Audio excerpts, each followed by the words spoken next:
ये खबर डभोई से सामने आ रही है, जहां पर सर्दियों के मौसम की शुरुआत होते ही सब्जी की आय भी बढ़ती जा रही है और लोग बड़ी तादाद में सब्जियों की खरीदारी के लिए भी पहुंच रहे हैं।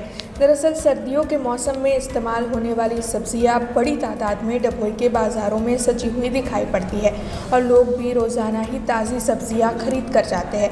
रोज़ के मुकाबले सर्दियों के मौसम में ज़्यादा सब्जियों की बिक्री होती है, क्योंकि सर्दियों के मौसम में इस तरीके की अच्छी सब्ज़ी खाना बेहद ही फ़ायदेमंद सेहत के लिए होता है। ऐसे में इस बार सर्दियों के मौसम में सब्जियों के दाम किस प्रकार है, इस बारे में डभोई के व्यापारी ने ज़्यादा जानकारी दी है।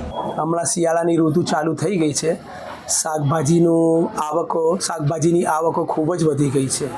તેમાં લીલી ડુંગળી, બીટ, ગાજર અને લીલું લસણ એની ડિમાન્ડ વધારે છે હમણાં। અને આ વસ્તુઓ શિયાળામાં ખાવાથી ખૂબ જ ફાયદો થાય છે।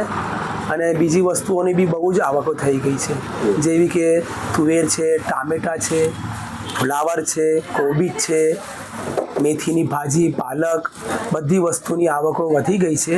અને એ વસ્તુઓની આવકો વધવાથી ભાવ બી પ્રમાણમાં ઓછા થઈ ગયા છે પહેલાં કરતાં।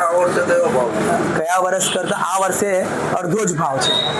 તમારે લીલી પ્યાજ છે, લીલી ડુંગળી છે, તમારે લીલું લસણ છે, બધી વસ્તુઓનો ભાવ હમણાં ઓછા છે। એની આવકો બી ખૂબ જ વધી ગઈ છે।